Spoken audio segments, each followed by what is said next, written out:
when you were at Alabama, did you see teams that would come in and just you could tell that they saw the Alabama name and weren't ready to play? And how does it help your team knowing that they could have beaten Alabama last year as they come in as 10-point underdogs? I don't know that it helps at all. I think the biggest thing is preparing your team the right way to play and not getting overwhelmed by the moment. If anything, I've probably seen more teams lose it in the warm-ups, just trying to get all amped up and all that. I mean, you got to go play your best game. You got to be yourself, and you got to be the best version of you, and you can't worry about the rest. A lot of those teams that I witnessed that they didn't have near as good of players as us either. So I think when you look at it and you say, okay, what is the talent level? What is the talent gap? They've got an extremely talented team. We respect that. But we also got a good football team. And our kids got a lot of pride in performance, and they're not basing that on last year's, because there's a lot of those kids off that team. I mean, there's very few. I know defensively for us, there's very few guys that are back returning starters. We got a few on offense. But two teams are different. Their team's different too. So this is two different teams, and the good thing is we both get to go on the field and play.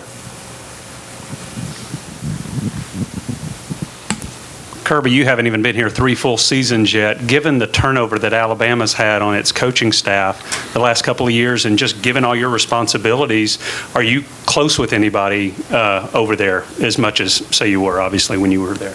Oh, yeah. I've still got a lot of good friends in their support staff, and the rest of their staff. They're still guys that I see in the off season and things like that. Probably not as many with the changes they've had, but, I mean, that'll always be the case. I think every time we played, there's somebody on the coaching staff that I've worked with, or at least I'm good friends with, and that's no different at Alabama.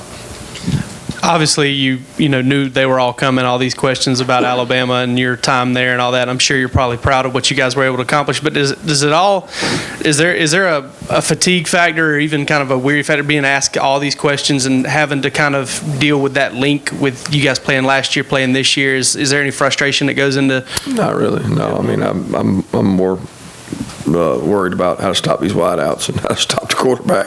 I'm not fatigued by this. I'm a lot more concerned with how we're going to play and where we're going to play guys and how we're going to go about doing things. That's you guys. That's y'all's questions. I get it.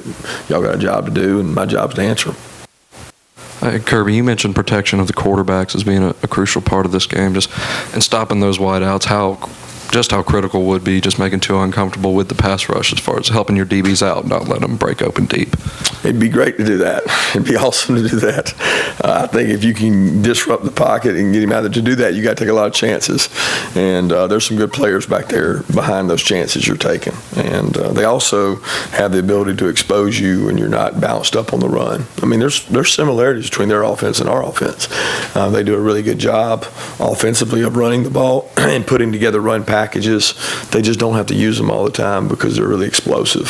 So getting pressure, affecting the quarterback, absolutely, that's critical. But not giving up big plays is too. Kirby, I know you talk about the teams are much different even since last year, but how much can you motivate guys? I mean, I know you like to show things that have happened in the past. How much does what happened in January, you think, push your team a little bit or provide a little extra edge or make them go a little bit harder this week? I really think it's to each his own. I mean, that's not a motivating factor for me. I mean, that's not driving me. What's driving me is the young men in this room that'll be in here in a couple hours trying to do my best job for them, and that's what our coaching staff has to do. We've got to put our guys in the best situation to be successful, and that's all we're concerned with. Because when you let all the outside forces and the outside motivation control you, sometimes you get emotional and you don't make the best decisions. We got to put the best plan together we can to play our best game against Alabama, not the Alabama last year, not the Georgia last year. So that's motivation for a lot of people, and that's the media talk. But for us, it's what do I have to do to play my best game? That's what I want to work on. 2 more questions?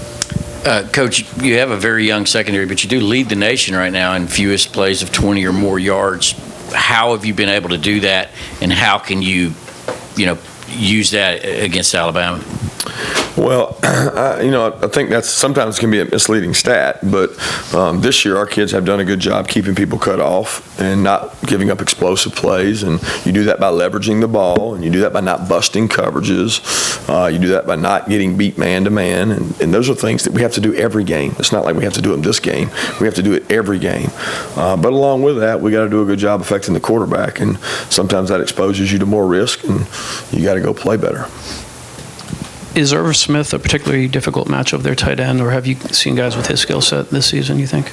Yeah, he's talented. He's extremely fast. I mean, he's one of, like I said, that when you look across the personnel board, they've got a plethora of guys that are talented skill players. I mean, I think their backs are underrated. They've got unbelievable backs that can catch the ball in the backfield, that can do all kinds of things. But Irv Smith's a matchup problem. He's talented and a really talented guy and good player and good blocker.